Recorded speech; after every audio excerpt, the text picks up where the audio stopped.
You only get to be an artist when you're like Michelangelo, or they're artists. I'm just a painter, working toward maybe being an artist. But yeah, I'm just a painter.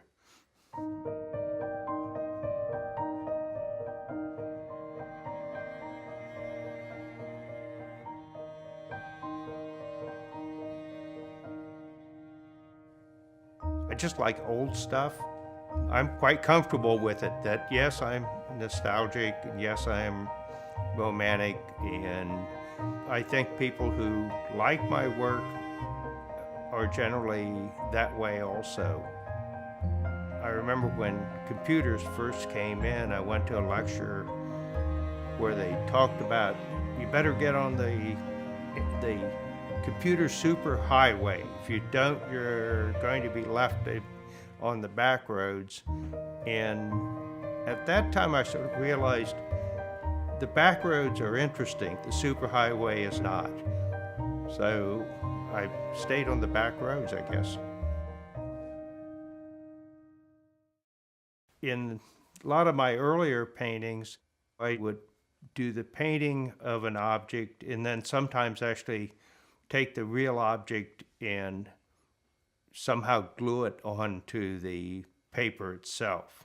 But as it progressed, the objects were never exactly the right color or exactly the right size or proportion.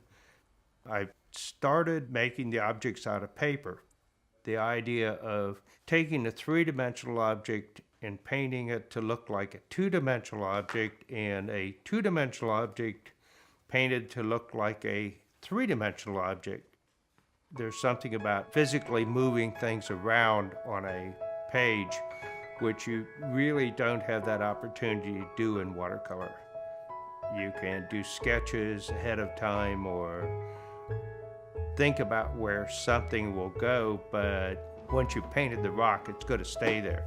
But if I have a paper rock, then I can shift it around and say, oh, I like this place better, or I don't like a rock at all. I can't paint from my imagination very well. I just actually have to see the object. If I don't have the object, I'll do research to find the object. I tend to paint, I think, what would be described as wet on wet. I just start painting and let things happen, sometimes for the good, sometimes for the bad. In watercolor, you only get one chance to get it right. I like the danger in that. That's sort of the fun way of doing it. I tend to use big brushes.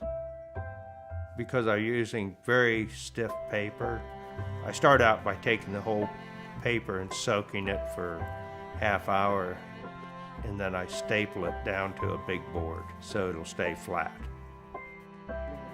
I've got probably too many tubes of paint, but people look at it and they say, do you ever paint with anything but brown? And occasionally, yeah, I guess I do. Almost everything I see is sort of brown, or gets back to, if it's old, it's brown. In 2000, we had the opportunity to buy an old schoolhouse in New Zealand and have renovated it, and that really started the going back every year for 4 months, and I paint there. Dayton is also just a very easy town to live in, access to all kinds of stuff. Everybody's just sort of very open, and there's a lot of stimulation here. It's a real contrast between where we live in New Zealand. The color is almost always yellow ochre, and here it's green. So, and I also avoid the winter in both places.